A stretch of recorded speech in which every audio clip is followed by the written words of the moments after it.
You're listening to Accounted For, the Canadian podcast that explores the intangibles of every career. I'm your host, Daniel Lee.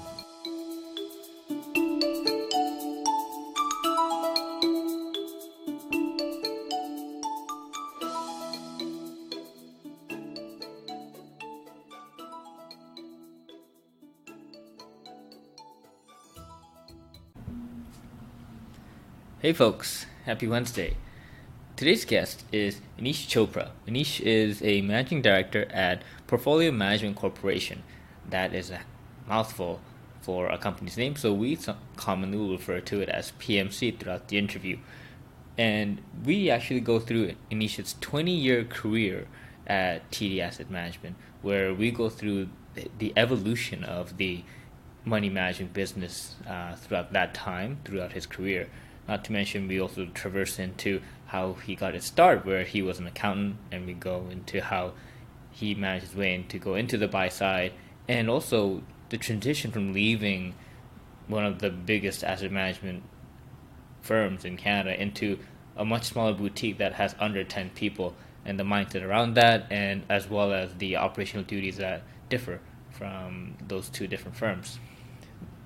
I think this interview itself was very valuable in that Anish comes with a wealth of experience, just time that we don't have in terms of, well, we as in someone in my mid to late 20s. And so we hear things like what Anish's peer group, people who've had 20 or 30 years of experience, actually commonly look back on as thinking, I wish I did that. I wish I did this. And so those kind of career insights, I think, are extremely valuable for people that are younger. And I really do hope that you take out as much as I have from this interview and the various insights that you could potentially consider as a bit of history in terms of how the money management industry has evolved and how our careers should continue to evolve and adapt to the ever-changing environment. So without further ado, I hope you enjoy this interview with Anish Chopra.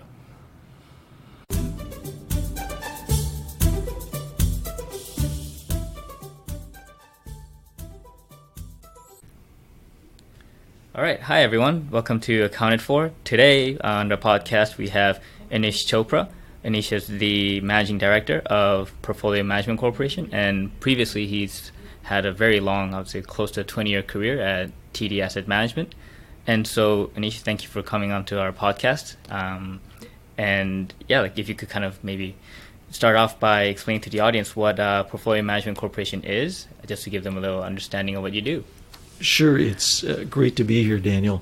Portfolio Management Corporation is a boutique wealth management firm that looks after the investments for individuals, families, corporations, and institutions. And we manage across a variety of asset classes, such as fixed income, so bonds, equities, so common stocks, and we manage the asset allocation. So we make the individual either stock decisions or bond decisions or preferred stock decisions on what to invest in, as well as manage how much of each of the different asset classes the different client should be in. Cool. Thank you. Thanks for the explanation. I think we first met at the University of Waterloo when I got invited to come on and judge a stock competition that you are graciously the host of for the students. And before we kind of get into the foray of your expertise in the investment area, I kind of wanted to start off with going back to the way beginnings of like your childhood. Can you explain where did you grow up? What was your kind of childhood career dream? Was it to be an investment manager when you were 13 years old? How did it all begin? That I guess brings me quite a ways back. I think starting out, I would have been no different than any other child, and that would have been trying to be a firefighter or a police officer, and certainly that would have been the early beginnings. I grew up on a farm, and there was quite a bit of work, especially outdoors. And my thought was, on some of the days when it was either really, really hot or really, really cold or really, really wet, that working outdoors in the extreme conditions just wasn't going to be a lot of fun. So the thought process for me was, what do you enjoy doing? And it wasn't working with the elements at their extreme. So how do you think about other things? What other career paths are there? So I looked at a variety of career paths, no different than most people would look at, across a variety of professions, engineering, accounting, medicine, computer programming. But from that, sort of as you get into high school, I started to get interested in the investing area. And it was and that would have probably been in later high school. And then it's like, okay, if I want to go down the investment path, what kind of background helps the most, right? So if you go down, let's say, a medical path, you will at some point be an investor, but the direct education path is different, right? Like, so in medicine, it would be more of an indirect path, whereas if you chose the accounting path, which is, to me, the language of business, that would be a far more direct path to get into the investment business later on. And it's very different today than in those days to get into the investment business. In those days, it wasn't as streamed, right? It wasn't as direct, because now you have the bigger firms and the smaller firms. All firms have some sort of recruitment process at the universities, and it's a much different path. You get the summer jobs and whatnot. But in those days, it was more, how do you get closer to the end career that you wanted? Right. And I don't want to put you on the spot and reveal your age, but when you say in those days, is that closer to about 20, 30 years ago? Yeah, that would be about it. Yeah. So you're looking at certainly the pre-early internet days, right? And it was different, like things, but I would say it still took some time. So you're looking maybe 10, 15 years ago when when it started to get more streamlined, right? So there was direct recruiting for the investment banks, direct recruiting at universities for the asset managers. So it just became much more streamlined, and it's even more streamlined today than it would have been even 10, 15 years ago. Right. Yeah, and so you kind of had the same thought process that I did too when I applied to accounting, when I decided, okay, let's do accounting just because it's the language of business. Let's start with that. And so, we went to the same university. You went to University of Waterloo much earlier than I did, but you went there, and then you started out in accounting. You were an accountant, and then you started your foray into the finance world by joining TD, going into investment banking, and then doing the asset management route, and staying there for a while until you decided to leave and go join Portfolio Management Corporation. And so how did that thought process work for you, where I can see that you said, okay, I want to go into investment, so I'll do accounting, go into banking, and then go into asset management. How did that thought process stay for, okay, now I'm going to stay here for about 20 years, and yeah, how did all this decision making come about for you? Right. So there's quite a few decisions happening there, right? So if you go back a lot, some is happening in late high school, right? And my thought process, other than accounting as a language of business, it was more, if I'm able to do tax returns, I can always fall back on the basic skills I learned in accounting, right? Keeping a company's books, doing tax returns. So if there's any career bumps in the road, those options still exist, right? So it's a really good fallback position. So I think in today's investment lingo, that would be like managing your risk, right? So there's a fallback position. What's my downside? This is something that I could do for decades, right, if I wanted to. But then if you're getting into accounting, you do have the need to figure out how to bridge into other areas in order to get into investments later on. So that was, okay, so you get into accounting, and then it's, okay, where do you article? Do you go into a smaller firm? Do you go into a larger firm? If you get into a larger firm that's maybe more recognized, does that help you try to get into investment banking? So my thought process at the time was get the accounting education, get my CA, which today would be effectively the CPA, get the practical experience, because I was going to leave before I'd qualified, and then try to get somehow into the investment business. At that time, it was harder to get directly into the investment business, at least it was for me, but there were more openings on the investment banking side.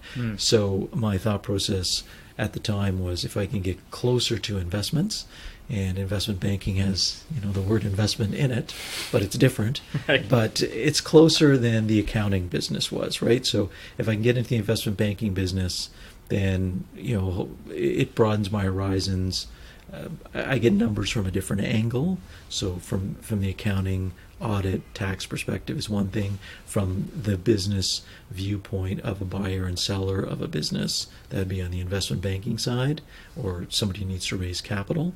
So I could get that experience as well. And then while I was there, an opportunity did open up to move on to the investment side, and that was at TD Asset Management. And while you were constantly thinking about going into the investment side, did you gravitate towards a style of investing as you continue to educate yourself further in the investing world? Like for me, I immediately gravitated towards the more fundamental Buffett-Munger approach to investing, whereas I know some other people choose a more systematic approach, or some people love currency investing, or I guess more currency trading. What was it like for you? Daniel, I would say it's no different than I'm very similar in terms of background that way to you. So fundamental Buffett-Munger value approach, and that's essentially the training I got, right? So the training was in accounting, understanding financial statements in the investment bank. So that would have been the style that I would have enjoyed doing. And what my first career in the actual investment world was in effectively special situations investing, and that would have been areas like merger arbitrage, distressed debt. So when you think about it, and you're saying, okay, slightly different than fundamental, right? In distressed debt, it is fundamental investing, right? But you're not looking at the equity asset class, so you're not looking at the common stock that trades, but you're looking at how to value the debt, right? So how much does a company make? But the equity at this point is, if not worthless, very lowly valued. And so the value is probably in the debt. So where should the debt trade, and where should we purchase it in order to make a reasonable return over time? So that was part of it. The other, and that would be the most applicable to, let's say, fundamental investing. But then there would have been also merger arbitrage, where let's say a company's trading for $6, and all of a sudden an acquirer comes and says, okay, we're going to take this company out for $10 in cash. Now what happens is the company's price, the stock price, goes from $6, but it doesn't go to 10 generally, right? So it'll go to somewhere south of $10. I'm going to call it $9 because it's easy to do the math here. Right. So now it's much higher than $9 today, but in order to do the math, let's just say it's $9, right? So when you're thinking about putting on the investment, you're saying, okay, I've got $1 of upside, I've got $3 of downside.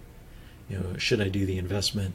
What's the probability of the deal going through? So the valuation work in a case like this is done for you, right? The corporate acquirers come along, they've put a price on the table, they believe that the value of the firm that they're buying is $10, but there's some risk in deal completion. So that's what can happen in the meantime. So do you need regulatory approval? So is there some type of competition bureau approval or some other types of approval that are required? There's generally shareholder approval that's required. There may be competition bureau approval. There's also the risk that there's some deterioration in the target company's fundamentals between the time the deal is announced and the time the deal closes. So some deals close very quickly, in a few months. Other deals, because of competition issues or other types of issues, may take a year to close. So the longer the time to completion, a lot of other issues can creep up. The laws can change. The company, the target's fundamentals can deteriorate. So there's a lot that goes in, and one of the best ways to manage that kind of risk is diversifying. So you don't just have one deal on, you have many, many deals that you're playing in. Yeah. I think I had a little bit of a foray myself into the special situations world. I think anyone who reads Joel Greenblatt's book, So one of the bad titles that you can be a stock market genius. That one where he talks about spin-offs and all these special situations. And I think there definitely is elements of inefficiencies there. I think merger arbitrage. Some do argue that because the information is just instant, just happens automatically, that unless you put in like algorithms or something, it's harder for people to just do it manually. Especially now, I think before, though, like I would read those old financial investment books and they talk about all these strategies, and I have to be thinking, can I still do that now? But yeah, sorry. I would say, as you put it, most of the ability to do those types of strategies, certainly the merger arbitrage. I mean, when you think about it, in the older days, knowing that there was a merger was the advantage, right? Like one company was buying the other company. Like if you could find out earlier than others, right? So some people had ticker tapes and whatnot before it got into the newspaper the next day. So you had some, let's say, 24-hour time advantage before the rest of the world found out. But now everything's instantaneous. It's disseminated globally, right? Effectively at the same time, right? So though certainly that trade has disappeared, it does reappear periodically, right? So during significant market downturns and just a general change in the deal environment. But like you said, the investing world has changed over time. Yeah, and so you start out in the special situations world, and so I know that as part of TD Asset Management, you eventually go on to become the head of value and hedge funds. And so was that all part of the special situation? You seem to stay there the whole time until you became the head of like all these various teams, or did you continuously switch around to different strategies, hopefully, or hoping to go into a more fundamental equities type team? Well, I guess it's an evolution, right? The changes happened and they took time. So the first part, let's say about the first 10 years that I was at TD Asset Management, I was managing money on behalf of the bank. So that's called proprietary capital. And we ran a variety of strategies, generally special situations, so distressed debt and merger arbitrage. We were also doing some commodity arbitrage where we would be long, let's say, Alcan, which at the time was a producer of aluminum. So you could be long Alcan and short the aluminum futures and vice versa, depending on what was happening. And so while that was still going on, the world's changing, right? So merger arbitrage isn't as profitable as it once was. Other areas are opening up, potentially pairs trading. And so my career just sort of moved on or evolved over time. So when you do distressed debt, you're getting a lot of fundamental work anyway. In investment banking, when you do the comparables analysis and past transactions, you really have to go through, because nowadays everything's far more automated. In those days, you had to go through the financial statements, do the fundamental work to get the actual precedent transactions. Now there's databases on this stuff, right? So it's much different than in those days. So the training on the investment banking side was certainly very helpful. And then it morphed into, as proprietary trading or proprietary investing on behalf of financial institutions went away as a result of the great financial crisis, then other opportunities did open up at TD Asset Management. That would have been more on the mutual fund side. So then I moved on to managing value equities, where I could use that fundamental analytical capability. And so as you progressed up in your role, so you became the head of like the value side, and you also became the head of the core Canadian equities team and head of like innovative solutions. Those are very like different teams to constantly manage, but was there kind of a split in how involved you were in the investing process, like pre and post becoming head of teams? So when I talk to like accounting partners, she'll talk about, there's the pre-partner days and the post-partner days, where pre-partner days, you're the way you run the day-to-day, what you do is completely different from post, after becoming a partner, and then now you're just trying to actually get clients and manage a firm, for example. Did you experience something like that as well when you transitioned into being more leading out all these different various teams?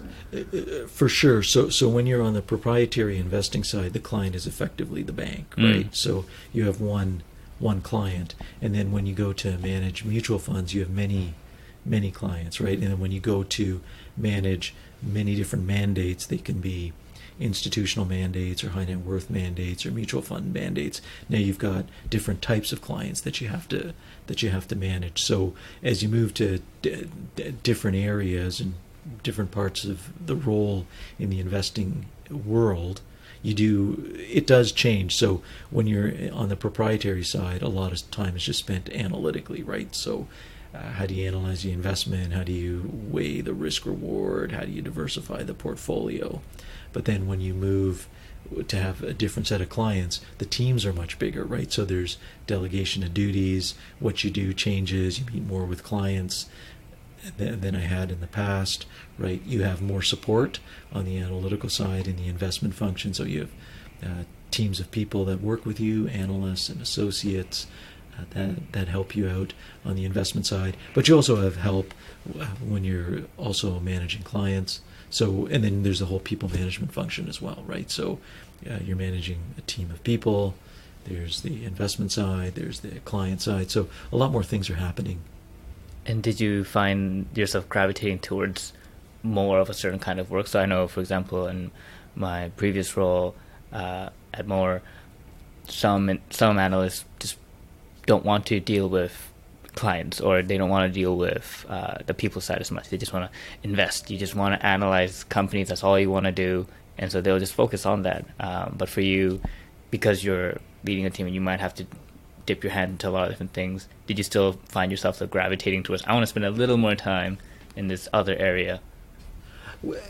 Well, there's always going to be some pushes and pulls, right? Like so there's no way to set up your career or the time during the week where it's going to be whatever, a third investments, a third people management, and a third clients, right? So there's going to be some days or weeks that are 100% one thing, and other days or weeks where it's going to be 100% something else.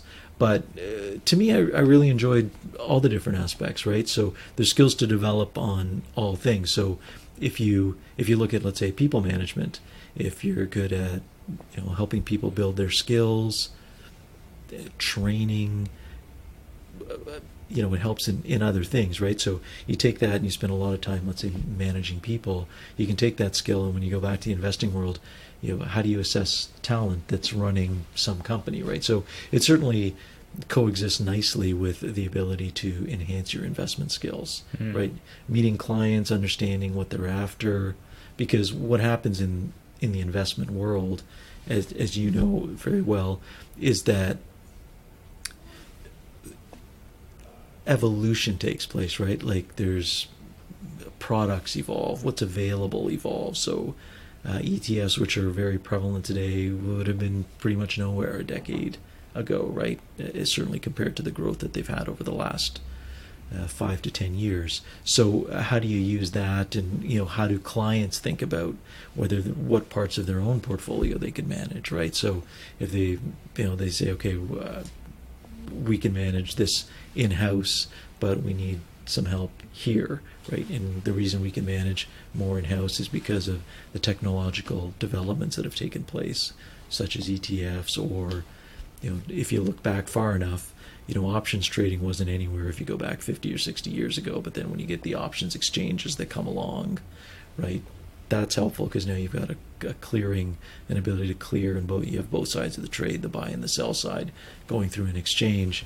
But now you need volume. So because if there's no volume, it doesn't help you. But over time, if you look at it, as long as you're in large liquid, whether it's stocks or ETFs, there are ways to even use options, right? So when you look at it, technological innovation, complexity, all that's changed over the last 10, 20, 30, 50 years. Right? The ability to trade more products, how the products are designed, right? How to blend things together.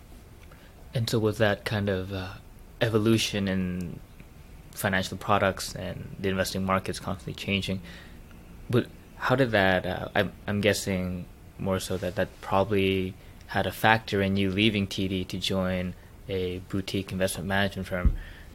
How did that decision process come about? Because from the outside looking in, it looks as if, hey, you're head of all these different groups in the second biggest bank in Canada, and you probably manage billions of dollars. By a lot of different standards from a lot of people, they might think, you've made it. You're managing a lot of money. It's probably going good, and then you leave that to go join a small investment management firm with under 10 people. Like, how did that decision process come about? Well, there's different challenges in life, right? So here the interesting aspects are there's the investment function is different, right? So there's far less people to manage. There's much less complexity, but the depth of thought that you can bring into the investment thinking goes up because you get more time to spend on really two aspects, right? One is the clients, and the other is the investments. So as opposed to when you're in a bigger place, there's just more things to balance out, right? So there's people management and investment management and client management, and then, as you mentioned, firm management. But here it's mainly two things, and that's managing clients and managing investments. So the ability to go very deep into both of those areas certainly appealed to me. And it's a different challenge, right? There's different things. Like accounting had its challenges, it had its fun times. There were lots of interesting things to do in audit, as opposed to just the regular year-end audits. There were special audits and special assignments that came up, and everything's interesting, and I'm always open to new challenges. And how did your friends or your family react to the news when you said, after about 20 years or so at TD, I'm going to leave, I'm going to go to a smaller firm, I want the challenge? What was the reaction from your nearby support groups? I think most people are happy for you, right? Yeah. Life's short, right? So whatever decisions you want to make, as long as they seem somewhat reasonable, I think people are supportive, right? Mm-hmm. So I like looking back on it, I'm trying to think of somebody who wasn't supportive, but I can't think of anybody. Like, people were generally supportive. Lots of people, they said, yeah, it's great. You've been at a big place for a long time. Now you're doing something entrepreneurial. You're, helping to run a smaller business, right? So it's everyone was happy for me, right? Everyone was supportive. Everyone said, okay, you had a certain set of challenges before. You're going to have a very different set of challenges now, and you should be prepared for the change. And how did you manage this kind of, for example, did you have thoughts about leaving earlier on in your career when you were in TD Asset Management? And if you did, how did you combat and say, no, now's not the time, let's do it maybe later on? Like, how did that constant thought process go? I think maybe early on, I would have had thoughts about leaving. But I'm trying to think about like what I would have been thinking as the trade-offs, right? It would have been, okay, I'm in special situations, but that doesn't mean you have to leave TD. You could try to move on to the fundamental investing side as opposed to doing special situations, right? Or if you're unable to get the slot in at TD, maybe there's a different institution that you could join if you wanted fundamental investing.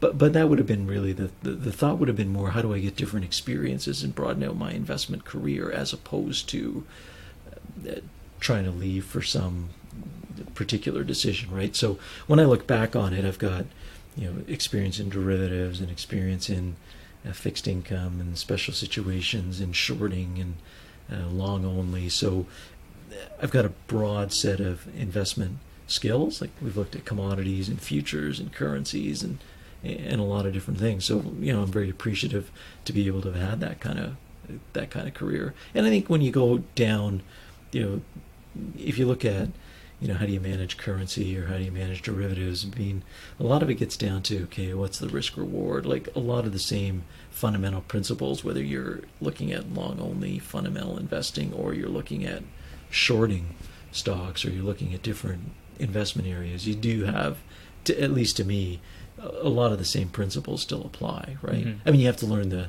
new products and how they trade and what the upside downside could be, and maybe you have to make other types of trade-offs. Maybe you have to use options, and maybe you have to use futures, so it's different products. Maybe you have to blend products together in order to get the trade-offs that you want to have. But overall, I mean, everything sort of comes together, right? Like the more products you see, the more situations that you see, at least in my opinion, it tends to make you a better investor.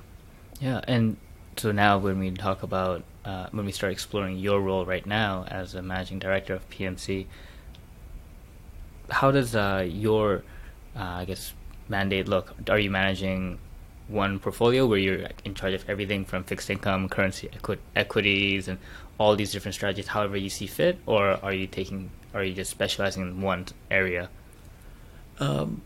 So I spend most of my time in two main areas, right? One would be global equities, and the other is in fixed income, right? And that's how I generally spend my time, in addition to the time I spend with the firm's clients. But on the investment side, those are the two main areas. And then there's some sectors that I spend a little bit more time with, like real estate investment trusts, so real estate companies, and that I would do all like globally.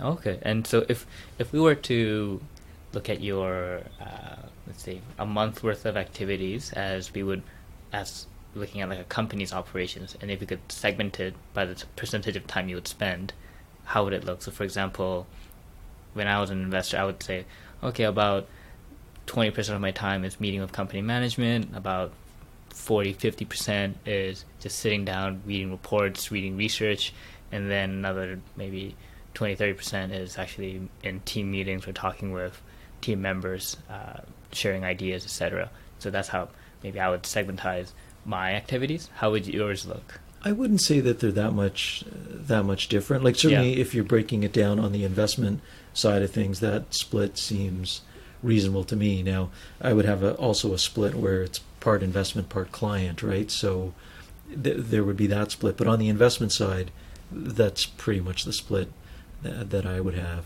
where you said 20% in discussions, I think 50-60% just sitting down by yourself trying to figure things out, right? Like doing a lot of reading, just trying to get a better understanding of the company and the industry and the people that run it. And then 20% outside discussions, whether that's with analysts, meeting company management, going to conferences, that kind of thing.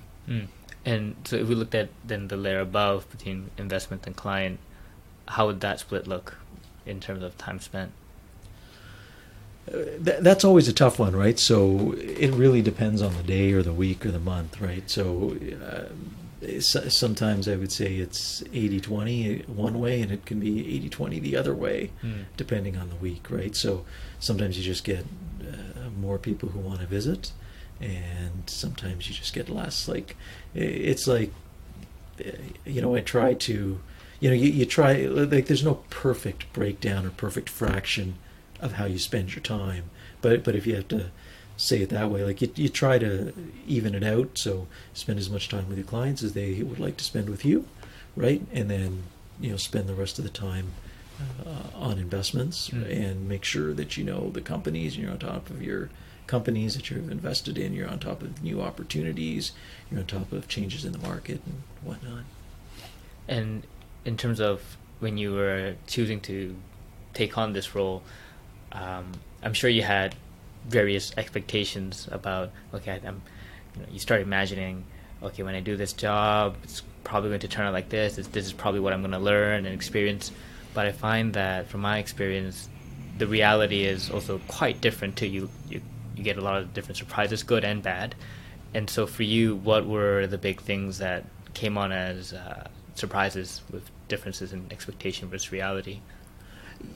When I left investment banking, so when I went from accounting, which was pretty busy, to the investment bank, so I was on the mergers and acquisition side. That got very busy in term because you're just following the deal flow pattern. So you're moving from one mergers and acquisitions deal to the next. So it's pretty busy life. And then when I moved to the investment side, it was just very quiet.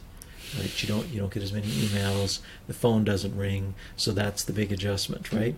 And I found the same thing here. It's just because in the old days I had like people management, right, firm management, whatnot, and then when you first start off, once again, it was the same as moving from investment banking to investment management the first time.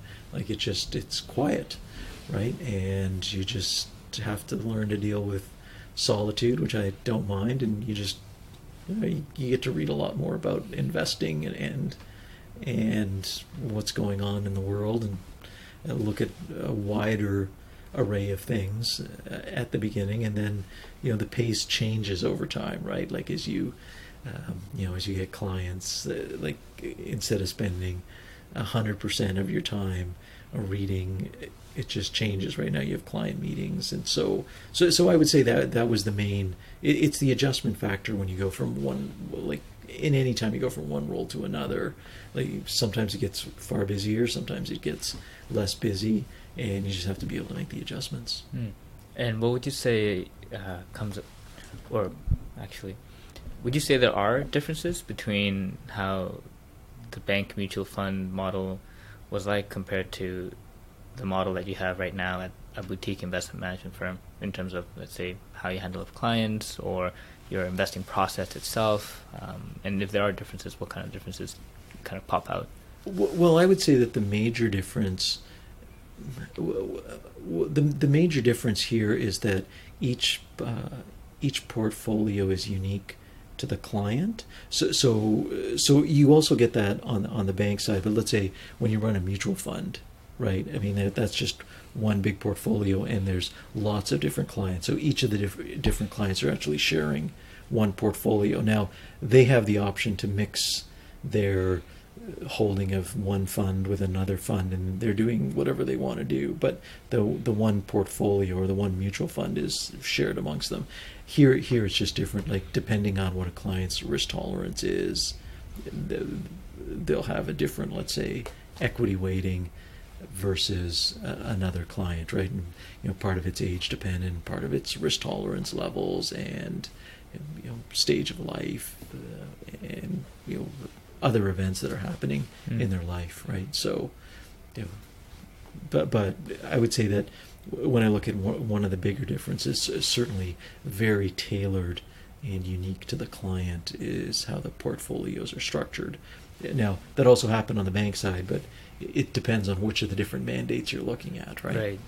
And so then, because it has to be tailored, do you find that you spend a lot of time in the beginning just trying to really learn more about the client as much as you can, like get it on a more personal level, and then tailor the portfolio? Or like how do you manage that relationship? Is it a constantly evolving one where you realize that, okay, the client kind of wanted this thing, but after talking to them and actually getting to know them, we've kind of discovered, yeah, your risk tolerance isn't that high, so we have to now constantly change the portfolio? Like, does that happen? Well, I think you do your best to get an understanding of what their risk tolerance is at the beginning, right?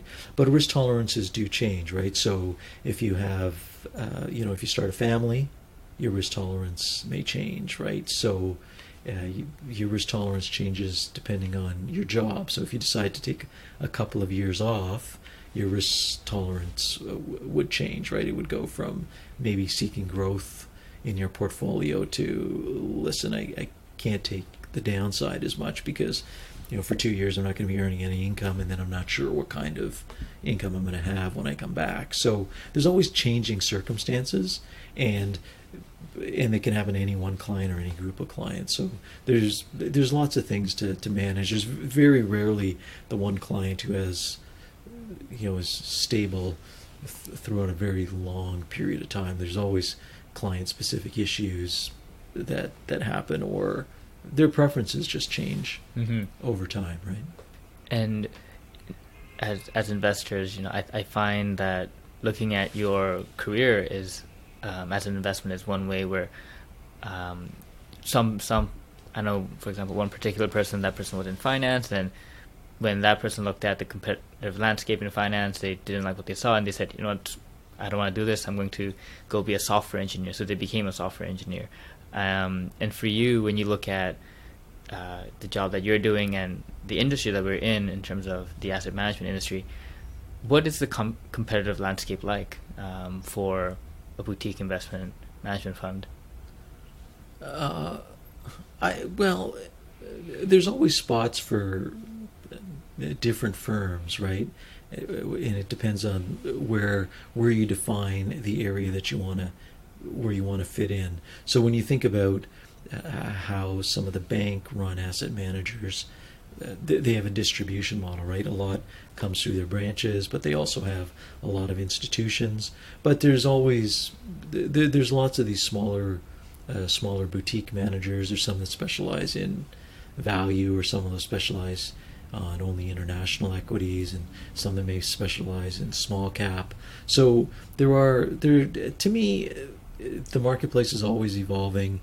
There's always a place for lots of different players. There'll be specialty players that will deal with tax advantaged products, right? So there may be a boutique that only deals with tax advantaged products. So there's lots of boutiques. There's lots of different client needs. So one client may need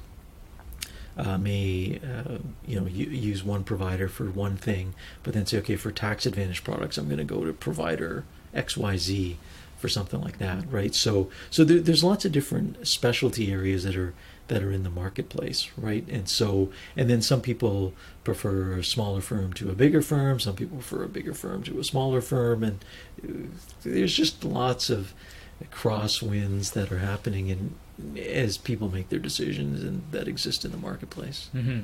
Yeah, and I think from my time, it was apparent that, and I think you hear in the news about how, a lot of, you're seeing more kind of buy-side shops starting to close down, especially I think the traditional, highly like Buffett-style, Graham-style, value-oriented guys were closing down because they chose not to invest in Apple and Amazon and all the FANG companies earlier on. We are also seeing in Canada, like we're seeing a bit of a, I guess, consolidation of asset managers as well. How do you, obviously the caveat is that our forecast can be wrong, but from your perspective, what is your view on this evolution of the money management industry and the kind of Canada Toronto sphere right now? Well, when you look at how the money management industry sort of evolving, right? So if you go back, I don't know, 30, 40, 50, 70 years, just picking, let's say, public equities or fixed income, that was a different skill set. It was a unique skill set, right? And it couldn't be replicated as easily by the marketplace. So, but now that you've had the evolution into ETFs, if you just want to buy the market, there is that option to just buy an ETF. Now, the issue is you've got to have the wherewithal to hang on to that ETF during periods of market distress, right? So that's an important factor. So when you look at the role advisors play, the role that they play is still you've got to assist the client through the difficult times, right? But when you look at how the marketplace is going through its changes, you're starting to see boutique firms in other areas, right? So they're still in investment management, but different areas. So when you look at, let's say, maybe public equities, you're getting less of the sort of standard public equity shop, but you're getting it in private equity, you're getting it in real estate, you're getting it in international ventures. Like, how do you do things? Let's say somebody wanted to set up a boutique firm that only did real estate in Europe. I'm sure there's an audience for that, and people who would be interested in investing in European real estate, assuming there's a reasonable investment case for it, and the client base is there for that. So in some ways, there's the mainstream is going one way, but then there's lots of different specialty areas that seem to be opening up. So when you look at it, private equity really didn't exist in the way it does 30 years ago, right? Today there's private equity. It's not just, when you go to the traditional way that the industry started, was mainly leverage buyouts, right?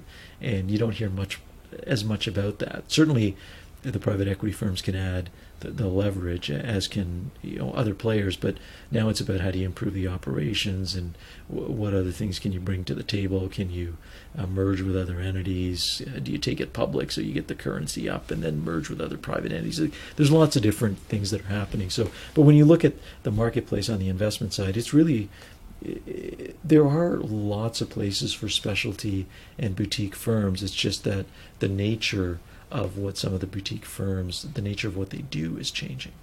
Yeah, I think that's actually something I've been thinking about too, in terms of, I think, as you explained, it's kind of a polarization of the market, where there will be just bigger, like even bigger players, but few of them, but also just thousands of small players who just become really niche in their specific areas. Like, we're only going to do Japanese real estate in Hokkaido or something. And I think we'll probably see more of that, where people start to just really focus on specialized areas of, yeah, this is going to be the area that I'm going to dominate, and I'll just be really good at this investing style. Right, and you can see it, to take that analogy a bit further, you can see it even on Amazon with just focusing on books, right? Like, there's the self-published authors that can get some type of audience on some of these distribution platforms like Amazon, where if you go back 30 or 40 years, you had to get to a publisher, and then they publish the book for you. But now you can get your own audience, which is exactly what you're saying, that you have a few bigger players, and it seems reasonable that the industry would consolidate, because in order to deliver those products, you're trying to do it at the lowest cost. And if you can provide a low-cost investment alternative for clients, they'll go for that.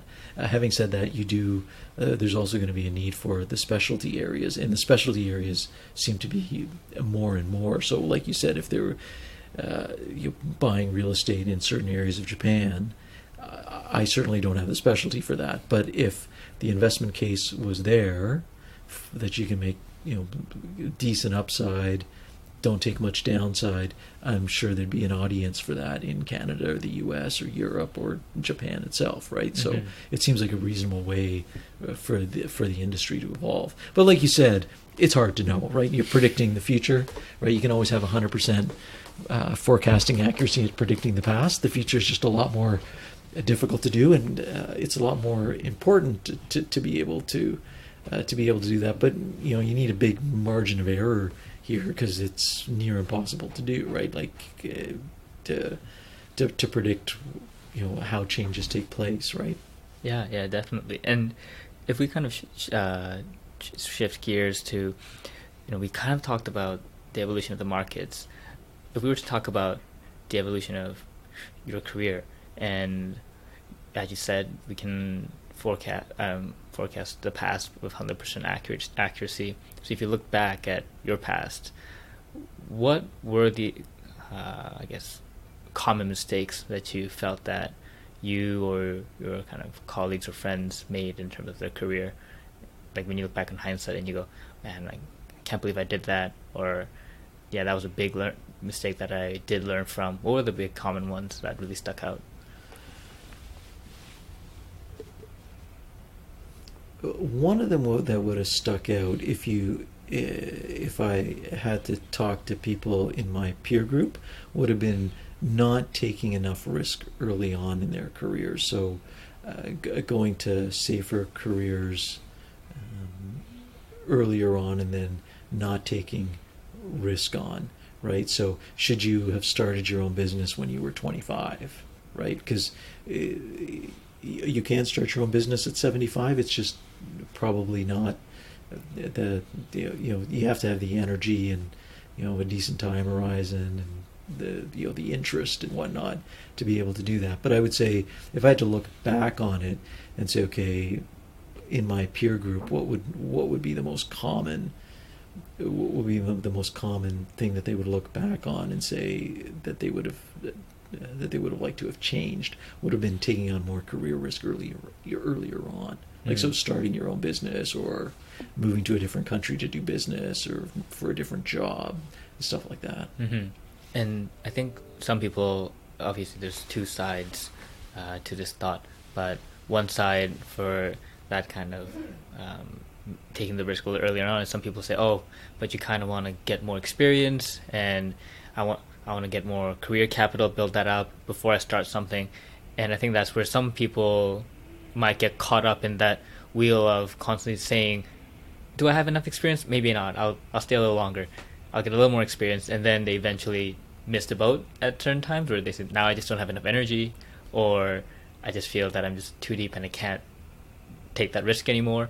How would you say, like your peer group talks about having managed that, saying, well, there's certainly no perfect time, yeah. right? There's no perfect time to do anything.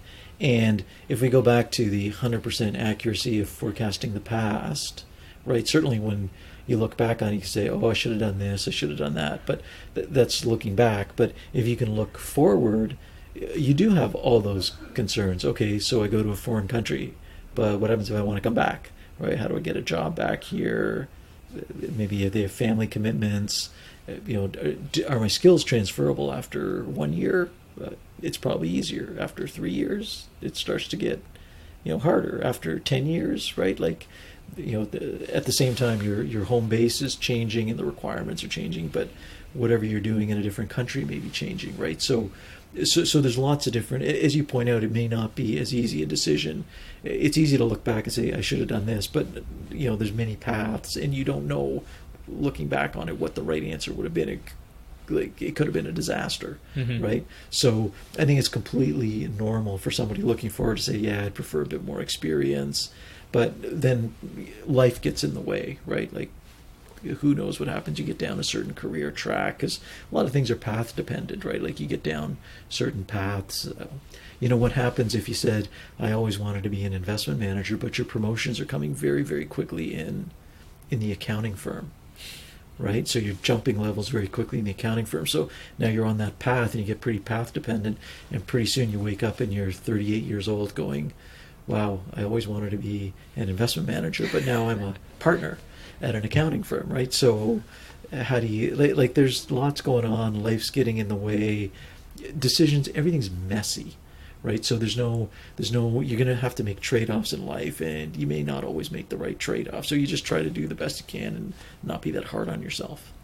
Yeah, I think what you talked about in terms of the path dependency, I think that's, there's a big, I think, it's just very evident, because like you said about how even for investment management back when you were trying to go in, or even going to like investment banking, it wasn't as streamlined as it is now. And I think now, because a lot of career paths are extremely streamlined and people love efficiency and optimizing things, and so there are just very distinct paths everywhere. And so I think it's becoming more evident for most people in one path to say, yeah, but I see my path now. Like, it's streamlined. I just go along this track, and it's so much easier to just go this wheelhouse. And one part of me actually thinks that it's actually getting harder for people to break out of that path, because there's so many paths that are laid out and just efficiently put in front of you, compared to before, when everything was potentially even messier and there's a lot more uncertainty. Like, you could have a doctor go be a fund manager and it wasn't that weird, but now it's more, yeah, but you're on a straight path. You're not on like that fund manager path. You should go be a doctor and just go all the way to be chief of surgeon or something. To me, the options have really opened up, right? And they seem to be harder for people, at least for me. It's easier to choose among two options than it is among 20, right? Because how do you get it down to one? Because you can only take one. Like, if you're looking at it and you say, okay, I got two job offers. One is to go down the medical path, and the other is to go down, I don't know, the engineering path or the accounting path, whatever. it's easy to pick one. You have certain likes and dislikes, but now there's like shades of color here, right? So you can go down the medical path, but there's lots of things. You can be a pharmacist, you can be a physiotherapist, you can, like, there's lots of sub or specialties within that, but you can be a doctor, a dentist, lots of different things. But then when you look at, engineering, okay, there's the standard groupings of civil, chemical, electrical, mechanical, all that stuff. But now there's nano, there's software, and then there's that engineering part, and then there's computer programming. Like, how do you choose between those things? And then the other thing that I always like to think about is there is a certain amount of time and energy that you tend to spend in one area, and then it's sort of like climbing a tree, right? You climb to the highest branch you can, and then it's like, wow, I learned a lot. But now that I've climbed the maple tree, I want to go climb the elm tree, right? So you get down, and then you take on different challenges in life, right? So it may be that you've done 20 years as a doctor, and you go, I really want to retrain for something else, and I'm willing to take on the career risk and the financial risk, and I just want to lead travel teams through Asia, right? So I want to take tour groups through Asia. I think that'd be really interesting. And then you do that for 5 or 7 years, then you find out, wow, this has been really fun. But now what I want to do is, I've always wanted to play the saxophone, right? So, and then I've always loved music, and you just sort of move along. And when I look at different people's careers, it seems to be that people do spend some number of, like, there are the ones who spend a long time in one career, but even that career, if you go into the details, is changing, right? The clients are changing, the situations they're facing are changing, or there's others where it's very abrupt changes, right? Like doctor, traveler, musician. Whereas even if you looked at, let's say, an accounting firm partner, I'm sure they've done lots of different things, but it's just under one big umbrella. Yeah, no, I 100% agree. I think it's all a matter of relative perspective. Like, I was talking to a guy who was a product manager at a tech startup, and he was saying, yeah, like, you have a very bread and butter career. You were in accounting, and then you went to consulting, and then you went to investment management. That seems very typical for anyone in business. And I said, oh, I don't think so at all. But I guess from your perspective, yeah, it could be. But yeah, no, I totally agree. And I think some people, like, there's a thought that when you do that, climb up a tree and you come back down and you go climb another tree, that you're kind of tossing things away. People have this sunk cost fallacy, but the way I see it is, when you climb that tree, you got stronger. So when you climb another tree, you'll probably be stronger from training at something else completely different before. But you find a way to apply it. Like, when I was an accountant, I did accounting, so I learned accounting, numbers, and I got good at spreadsheets and reading financial statements. So when I went to consulting, I became the modeling guy and found out that most consultants actually couldn't read financial statements. A lot of them actually couldn't. So then I could use all my accounting skills, and then I did a lot of, like, different various projects in consulting, like ERPs and stuff. Now I go to investing. Turns out ERPs are a great business to invest in because they're so sustainable in cash flows, and it has high recurring revenue. So now all that's actually very applicable. And then I started looking at ERP companies and I go, oh yeah, I used to implement these in my consulting gig, so I actually know how these work. And so yeah, I think there's always ways to implement whatever you built up from the past, and always try to use to your advantage in some other way. Oh, I agree completely, right? Like, and you just have to look at, as opposed to the job title or the firm or the industry you work in, what skills did you gain, right? So when I hear what you're saying, okay, so I gained these financial analytical skills, right? And then you move to consulting and you could use that, but then you added some more skills, which is understanding a particular type of business, which is, the ERP area, right? And then you take that and, okay, now investing, so I can use my financial analytical skills and my understanding of the computer software area, and make investments in that area because I just have deeper knowledge than an outsider would. So yeah, to me, and that's exactly it. Like, that's how you apply it. But it tends to be more skill based, right? So this is the skill or the industry I got exposure to. My understanding's deeper, and I can take that somewhere else. Like, you could start a medical records business, right? I think you could, Daniel. Like, you've got the right background in accounting, you got the right background in software. So could you do something along those lines? Sure. Yeah, totally. Instead, I started a podcasting business. But yeah, even the way I saw it too was that, yeah, like even for podcasting, like I've switched careers 3 times, so maybe I'll just use this as a way to just talk to more people that have different careers and just talk about that. Well, it's certainly a great way to talk to different people with different career paths and different ideas and different interests, right? Yeah, definitely. Yeah, and so for you, if kind of going on the closing questions that I ask most interview guests, what's the belief that you have that you feel goes against conventional wisdom? And it can be from an investment standpoint, from a career standpoint, or just like you can go more specific to an educational standpoint, for example. That goes against conventional wisdom, Mm-hmm. right? I find, well, certainly investing is an interesting area, right? And people tend to equate activity to performance. And when you think about that, it's really patience that generates the investment return, right? So it's not the constant trading of the stocks or the bonds you own, but it's just the sitting there and not messing it up, right? And I would say that's very hard for the majority of people to do, right? It's hard to really just analyze something, sit there, and then wait it out for those outcomes to take place, right? So if you had a 3 to 5 year horizon, but then you invest, and then tomorrow the market's down 10%, and your investments go with it. Okay, how do you stay the course? How do you have the confidence to do that? I find lots of people say they can do it, but when you look at the turnover rates of stocks on whether it's the New York Stock Exchange or Toronto Stock Exchange or whatever, they're incredibly high, right? So what people are saying and then what people are doing is very, very different.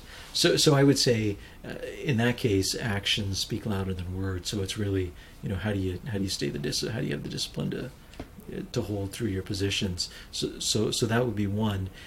But I wouldn't say like the issue. Let's say if you're talking around career advice, it's really personal, right? So in some cases, career advice is meaningful. In other cases, it doesn't work. The world has changed. Like one of the questions I get is, Anish, if I follow a somewhat similar education path, like, do you think I can get into the investment business? And it's like, well, the investment is very different now, right? So I would say some of the major skill groups probably apply, but the delivery, so how you can get exposed to those skills, is different, right? So I'm a chartered business valuator by training, but a lot of the valuation skills you can now get in school, in university, through university courses, which just weren't as freely available then as they are now. So one is, when you look at people's careers, just remember the world has changed since they made their decisions and they took their courses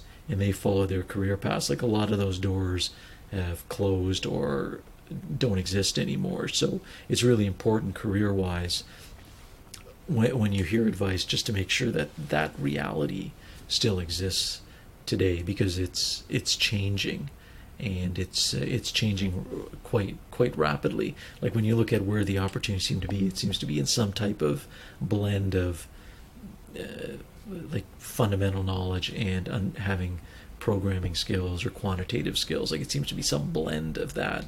It seems to be an important skill set to have, as opposed to some of the other skills that may have been more valuable in the past. Mm-hmm. Right? So driving a stagecoach, whether it was knowing how to build one, right, knowing how to attach it to the horses, knowing how to drive one, those skills aren't there anymore. But certainly when you think about it, okay, well, if I know how to drive a stagecoach, maybe I'm good with horses, so I can, people who want to take horseback riding lessons, that works. Or you have to go back to the fundamental skills here, right? So if you define your skills very narrowly, that's an issue. But if you divide them far more broadly, like building stagecoaches involves woodwork and metalwork and all that stuff, and that's also very helpful. So you have to you have to define yourself more by your skills as opposed to your job.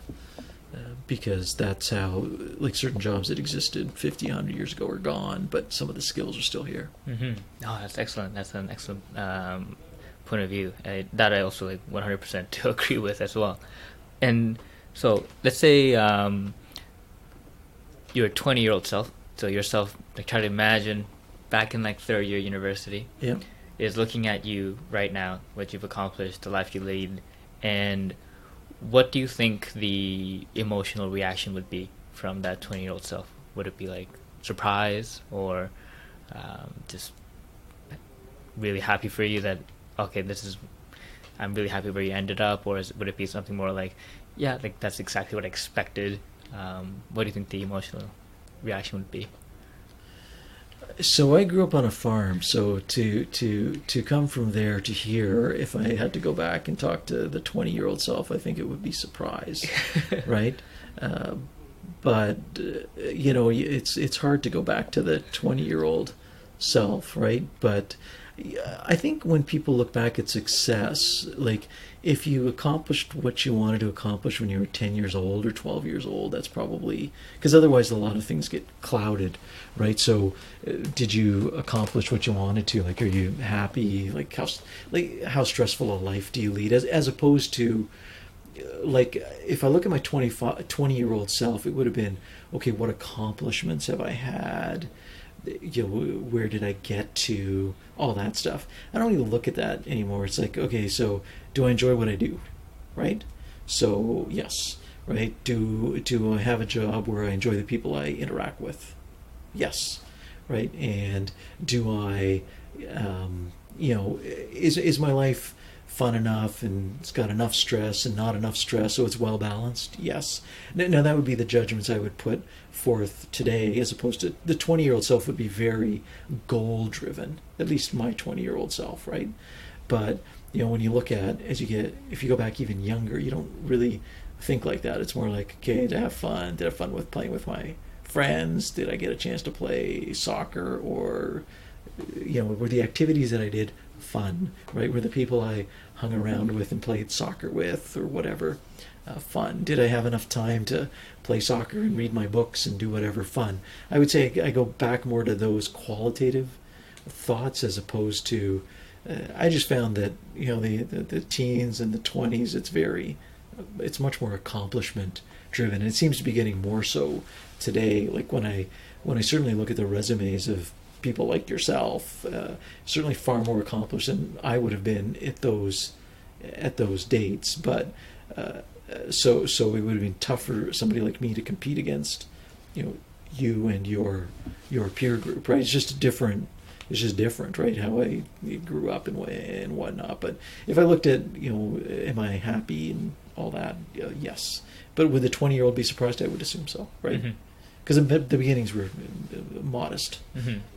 And I think you brought up a good point in terms of actually taking the time to define success in your own terms instead of accomplishments that might be on your own terms, but also I think a lot of times tend to be on someone else's terms.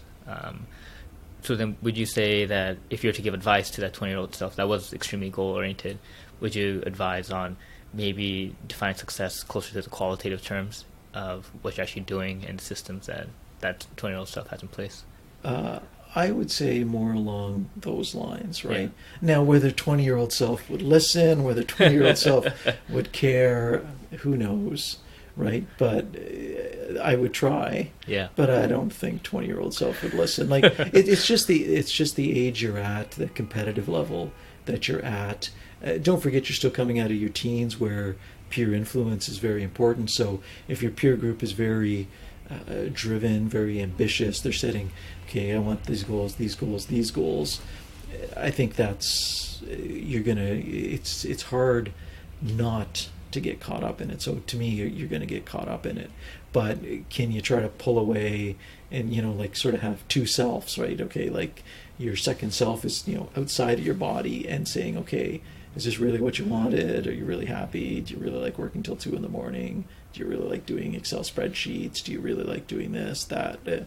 It's hard to do at those ages, but I think as you get older, you just get more comfortable with who you are and what you're able to do and what you like and what you dislike. And but part of the world is there's going to be parts of life you're going to enjoy, and there's going to be parts of life that you don't enjoy, but you got to do both, right? So if you can strike the right balance between what's interesting and what's less interesting, and that the balance works for you, I think that's a success.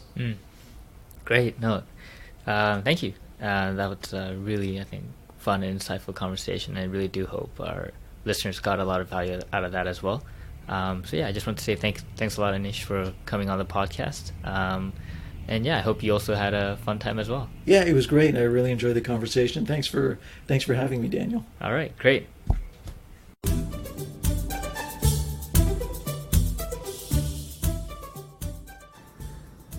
So thanks for listening to the podcast. If you enjoyed what you heard, please check out other episodes, and don't forget to subscribe to stay up to date for the future episodes. Also, I would really appreciate it if you would leave a review on iTunes, Google Play, or Stitcher, whichever is applicable to you. To see past episodes, you can go to oldmandan.com/podcasts. Also, you can sign up to my weekly newsletter on my blog, oldmandan.com/newsletter. You can stay up to date with future podcast episodes that way, and included in the newsletter are my book reviews I write, my weekly article related to the domain of self-development systems, as well as 7 things I learned throughout the week on being healthy, wealthy, and wise. Finally, special thanks to icons8.com for allowing me to use their music, Tiny People, on the podcast. Great. I will see you all next time. Take care.